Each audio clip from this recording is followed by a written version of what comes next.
வணக்கம் ஃப்ரெண்ட்ஸ். மீன் வந்து உடம்புக்கு நல்லது, வாரத்துக்கு 2 முறையாவது சேர்த்துக்கோங்க அப்படின்னு டாக்டர்ஸ்லாம் சொல்கிறாங்க. ஆனால் வந்து எங்கள் வீட்டில் மீன்னாலே கொஞ்சம் சலிச்சிட்டு தான் எல்லோரும் சாப்பிடுவாங்க. சரி, எப்போவுமே குழம்பு வறுவலாக செய்கிறோமே, இந்த வாட்டி பிரியாணியாக செஞ்சு பார்ப்போம் அப்படின்னு சொல்லிட்டு இன்றைக்கி பாறை மீன் ஒரே மீன் தான் வாங்கிட்டு வந்தேன். அதில் ஒரு 7 பீஸ் கிடச்சிது. அதில் வந்து நம்ம வந்து லேயர் பிரியாணி மாதிரி செய்ய போகிறோம். அதுக்கு தான் எல்லாம் ரெடி பண்ணிகிட்டு இருக்கேன். கொஞ்சம் வெங்காயத்தை வந்து நீல வாக்கில் கட் பண்ணிவிட்டு அடுத்தது வந்து கொஞ்சம் குட்டி குட்டியாக கட் பண்ணி போட்டிருக்கேன்.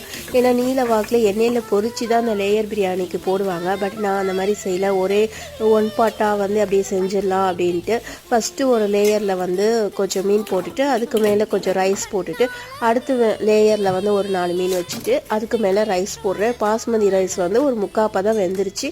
அது மேலே கொஞ்சம் கொத்தமல்லி போட்டு தம் போட்டேன். எங்கள் வீட்டில் வந்துட்டு இந்த லேயர் பிரியாணியில் திராட்சை போட்டால் ரொம்ப பிடிக்கும். அதை நான் மறந்துட்டேன், அதனால் லாஸ்ட்டாக போட்டு ரெடி பண்ணிட்டேன். ஓரளவு சாப்பிட்டு